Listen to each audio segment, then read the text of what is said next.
So last week we discussed a little about the mushtaqat, how these are derived and they are pulled out of a masdar, right? So these different patterns you have, they are derived from a what we call a masdar of verb or noun, right? And the best way to think about it, would be like, as I mentioned, having the roots of the tree and then the branches. So the masdar is like the root, and then the branches you have are these few patterns, these mushtaqat, right? Mushtaq literally means like something that has been extracted, something that has been pulled out of something else.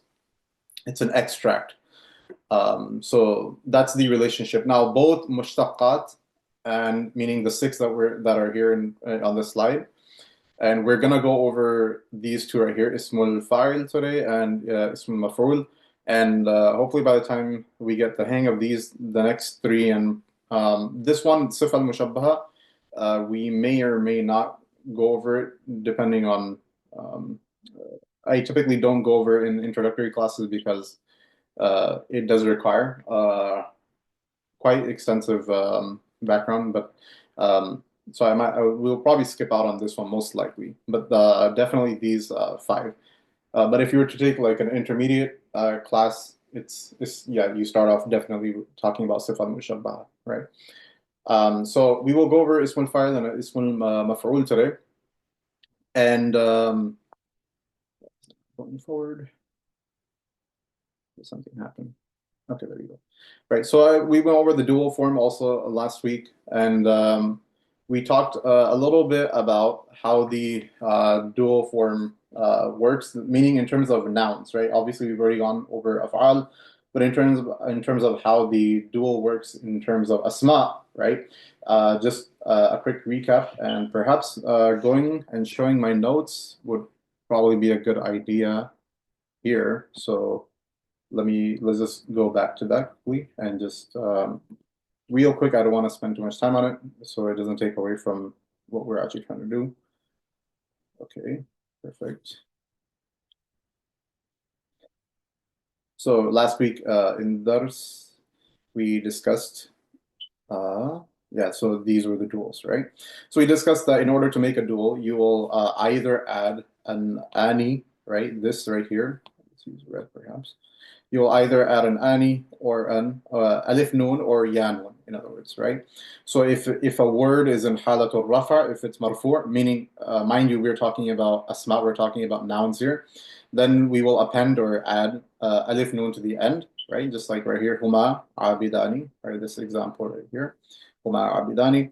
And if you have a case where it is not marfu', the word is not marfu', then we what do you call it? Then we add a ya nun to it, right? And it becomes abidaini, ra'aytu abidaini, marartu bi abidaini, right? So this is a quick thing on duals. Again, I promise I'm not going to spend time on it. When we talked about asma, jama', excuse me, plural. So this is plural again. When we talked about plurals, we said that there's two types of plurals: al-jam'u salim and al-jam'u al-mukassar. The sound plural and the broken plural. Just out of curiosity, I don't recall if you guys said Sheikh Panjabay discussed this with you guys or not. Do you guys remember doing this with Sheikh Panjabay by any chance? No, I don't think we did this yet. Okay, okay, all right. So yeah, so let me give you, let me tell you why one is called the sound plural. So this might be a good exercise then. I'll tell you why one is called, and I don't think I explained this last week, but even if I did, I'll go over it. Why one is called a sound plural versus why one is called a broken plural. All right. So when you're making a when you're making a plural, right? There's kind of two ways to make it, right? To make a plural for nouns. One, so method one is to retain the structure of the word and then append something.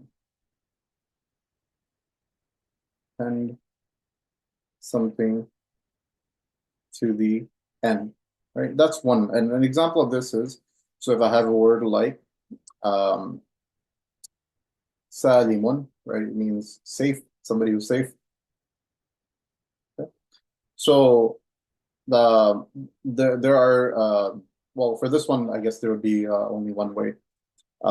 So the way the plural, the sound plural would look is, as I've shown before, salimuna, right? The reason why it's called a sound plural is because I've retained the exact structure, right? This right here matches the exact structure of this. There were no changes in the structure. Simply, I added on to the structure, but I didn't alter the structure, right? So if I were to put something here, added onto the structure, didn't alter. This is the key difference right here. Didn't alter the structure of the word. And then that should automatically tell you what the other method of creating a plural is, right? Is to alter the structure, alter the structure of the word. An example I like to give here is the word bahrun, right? So ocean, the word bahrun.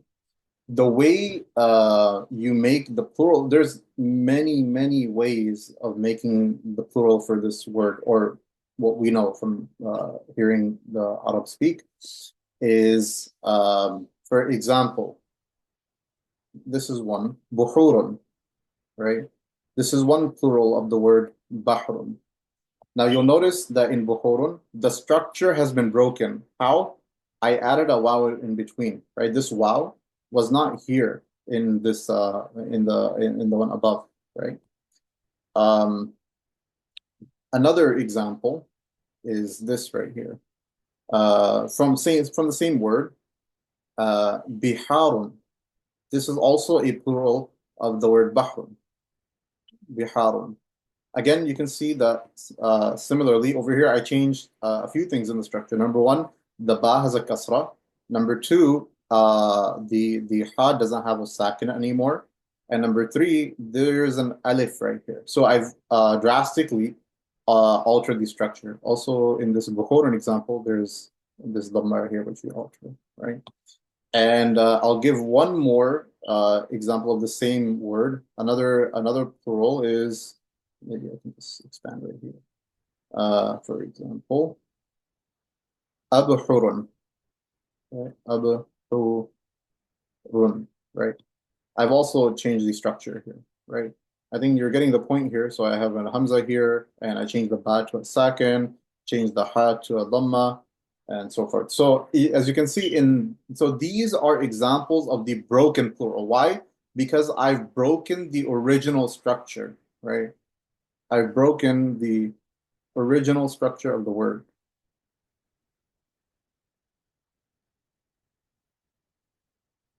right? So the word. This is why it's called a broken plural versus what's on top. This is the sound plural. So sound and then broken. Does that make sense, guys?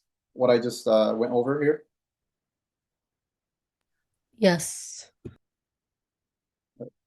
So this is the difference between a broken plural and a sound plural. Now, for our case, Ismul Fa'il and all these other ones. For the most part, we're going to be dealing with the sound plural. However, when you come to the case of, we're going to talk about Ismul Dharf and Ismul Ala and even Ismul Tafdil and then Sifa Mushabah, which we're going to skip. So there's a few of them that will have broken plurals, right? So not there is probably an important qaida, which is not every word will have a broken plural and a sound plural. Some will have either or, right? That's just how it is, right? There's a deeper discussion here, which I won't get into, but that's just a qaida. I would remember some principle. All right. Okay, so so with that we I guess have discussed the difference between the two, and as I mentioned last week, that if you're now so that was here Jamar Mukassar, Jamar Salim. We talked about the difference. Now, when you make the sound plural, how do you go about doing that? Well, you add waw noon in the state of rafa and ya noon in the state of nasab, right? And jar as well, right? So that's the method of making that. I'm gonna now go get back to the what is it called? The slides, okay? And we will talk about Ismul Fa'il finally, right? So Ismul Fa'il, call it the active participle. I've never had to use this word in my life. We just call it Ismul Fa'il whenever we're talking. Um, so what is Ismul Fa'il? Basically you're putting the word on such a pattern that gives it the meaning that gives the meaning doer of action X, right? So if we say the word, I put the example of abidun, which comes from the verb abada, right? So if I put abada on the pattern of fa'ilun, so that would translate into abidun, means a doer of worship, right? A worshiper, in other words, right? So that's really what you're trying to do. You're just trying to what we call the root a ma'khad, right? So you're taking the ma'khad or the masdar and transforming it into this pattern, which will give it that meaning doer of X. Pretty straightforward, nothing complicated. Over here, like I just talk about the method, but I think it's pretty simple. You just add an alif in between the root letters. So after the fa'ul kalima, you add an alif, and you put a kasra on the bottom, right? And the way and not and I think it's best shown with probably this chart right here, right?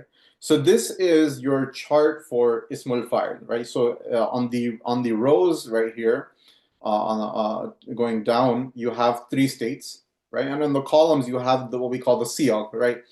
Now you don't have as many sighas as you do in a fair, right? But you do have we have three different halat, right? So if you take this 6 times 3, which is about what 18, so for the most part, it's literally the same thing, right? So I want to go over this quickly right now. So sajidun in the wahid mudhakkar in the singular and masculine, this has a dhamma, right? It's marfu, should have a dhamma, no surprise there.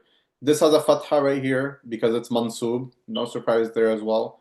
This has a what is it called? A kasra because it's majrur, right? Your basic rafa nasab jar, right? Ways how they manifest are shown here in the mudhakkar, right? Moving on to the dual though, as we discussed, when you make an ism a dual, it shows this is a very like key point that I'm saying right now, that it shows its rafa and it shows its nasab and jar through the addition of different huruf, right? Not through harakat. In when if you start doing nahu exercises, what we call this is we call it al-i'rab bil huruf, la bil harakat, right? Meaning it shows its or it expresses its condition or its state through huruf. It doesn't express its state through harakat, right? This one right here, I know it's marfu because of a haraka, because of the haraka, which is the dhamma. I know it's mansub because of a haraka, which is the fathatain. I know it's majrur because haraka, because of the kasratain right here. But over here, I know it's marfu not because of the kasra on the noon. That would be an incorrect statement to make. I know it's marfu because of the addition of alif and noon. I know it's mansub because of the addition of ya and noon, right? So it manifests itself through huruf, through the addition of huruf, right? A very similar situation is in the mudari, if you remember. You have yaf'alu and then yaf'alani and yaf'aluna. So yaf'alani, it expresses its rafa through the existence of the noon, or through what we call thubutun noon, through the presence of the noon, right? And it expresses its nasab or jazm by the omission of the noon. That's why when you have the word or the particle or harf lan or lam, and you take that and put it in front of yaf'alani, it becomes lan yaf'ala, right? Lam yaf'ala. How do I know that this is mansub or majrur, right? It's because, majzum, excuse me. It's because the noon doesn't exist anymore. So this is a very similar concept. What I'm trying to tell you here is that this word sajidani, for example, or sajidaini, it expresses its rafa-ness, or it expresses its nasab-ness, right? By the addition of huruf, not through harakat, right? And the same goes for the jama mudhakkar, sajiduna, sajidina, sajidina, right? And so you might understand now the logic of why I discussed duals and plurals before, right? It was particularly for this, so that this chart that you're seeing in front of you can make sense, right? On the mu'annath side, it's pretty straightforward. You're just adding a ta marbuta at the end, so sajidun becomes sajidatun. Just like when you make anything feminine, typically in words, right? If you make anything feminine, tabibun, tabibatun, right? So you add a what ta marbuta. I think this should be pretty straightforward. And the tasniya is also very straightforward because now it's just a ta marbut, or now it's not ta marbut anymore, but a ta with the tasniya, alif noon, the ta with the tasniya ya noon, right? And that's what you have for the tasniya mu'annath. And jama' mu'annath is a very interesting case, right? This is a case worth noting, and this is a case that throws a lot of beginners off, right? The reason why it throws a lot of beginners off is because jama' mu'annath. Okay.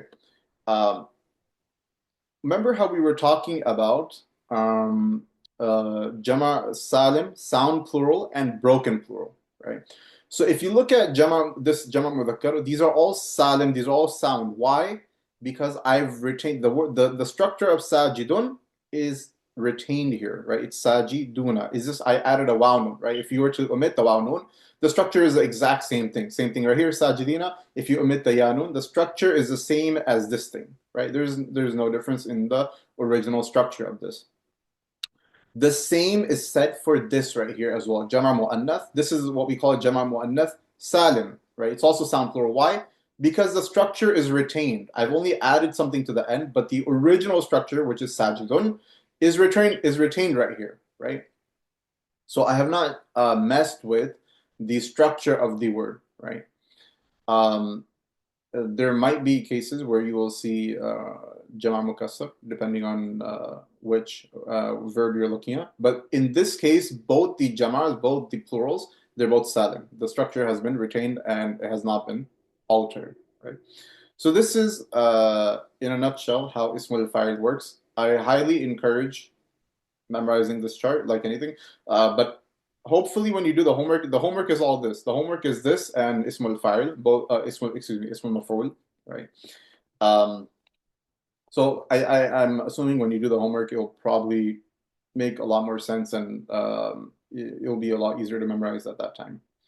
Um, and then, okay, so the next one we have now is Ismul Maf'ul, right? They're brothers and sisters, or I don't know, whatever you want to call them. Ismul Fa'il and Ismul Maf'ul, they go hand in hand. Ismul Maf'ul just not, whereas Ismul Fa'il gave the meaning, the one who did action X, or the one who performed action X, um, Ismul Maf'ul is the one who action X took place upon, right? So ma'bud, in the previous one we had abid, which means worship, which meant worshipper, someone who is doing the act of worshiping, and ma'bud is someone who worshiping is taking place on, meaning someone who is being worshipped, right? So that's why we call Allah subhanahu wa ta'ala, He is our ma'bud, right? Because He is the being or the object of our worship or the that of our worship. Over here, I talk about how to make it, but really, this is all just fancy stuff, which I just put. But really, it's just you add a meme in the front, right, of the fa'ul kalima, and you add a wow after the ainul kalima, right? So if I have the letters, for example, sakata, right, to make the ism maf'ul of that, it would just be maskutun, right? And there's a chart for this as well. And the good now, see the good part of this is now that you kind of understand how the structure of Ismul Fa'il works. The same exact structure in everything I said in the last slide will apply for this one as well, right? So everything that I said in Ismul Fa'il, it's the structure wise, meaning in terms of how the tathniya is working, how the jama'as are working, how the states are working, is the exact same thing, right? So this is ismul maf'ul. And right, this right here, this in case you're trying to read this, probably what it makes sense out of this is actually Urdu. The only reason why I added it here was because Urdu has borrowed a lot from Arabic. So there's a word right here which says masjud, right? This right here is masjud, right? This is a Farsi script. So that's the only reason why I brought this line of poetry here. But anyways, this is actually all I wanted to talk about today in Dars, right? I shortened it also because of Ahmed. He's not here also. And then I thought that it would be good if everybody can take a look at the homework that I have here. So there's this one right here, identifying thalathi mujarrad verbs. I think there's about 10 questions, and all you're doing is you're just identifying what pattern they fall under, right? So just if you, in case you don't remember how you do that, sorry, one second. For that one, the new homework that you just assigned, for me, it says that it opens next Thursday. Really? You know what? You know what? You know what? You know what? You know what? You might be right. You might be right. Yes, you're right. And let me just fix that while we're here. Okay, that should have updated. And the other one should be fine. Yeah, I think the other one is fine. The other one works. Okay, great. Okay, right. So, yeah, you would just go to for the identifying one, you would just go to install.net, right, and just choose the first thing, install.net, right, and then just choose this thing right here. Uh, and then you search with, now remember you can only search with the root letters, right? So whatever, well, in the example I gave or the homework I gave, you only have the root letters, so it's not a problem. But when you have more complicated words, that's something to probably remember. So if there's a word in there like sakata, right, you just type in sakata there, and you would look for that word. And so, for example, that's right here. So sakata, and then this u right here means that in the mudari, in the ainul kalima, there is a dhamma, right? Sakata yaskutu, and you would now go back to your slides and correspond that or match that to the right pattern, which would be nasara yansuru actually, right? So it's a simple exercise. I would encourage doing more of them. I just put 10 just for the sake of getting your feet wet in this, but I definitely encourage doing more if you can. Okay, I think that's about it. Inshallah, this dars was also, it's recorded. I'll upload it to YouTube, and then I appreciate if you have any feedback on the videos on YouTube.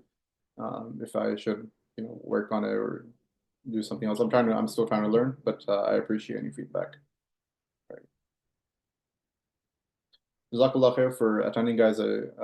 That's great that you guys are continuing, and inshallah, I promise that we are like at the finish line of this semester. Just out of curiosity, would you guys be interested in continuing to like the intermediate stage as well?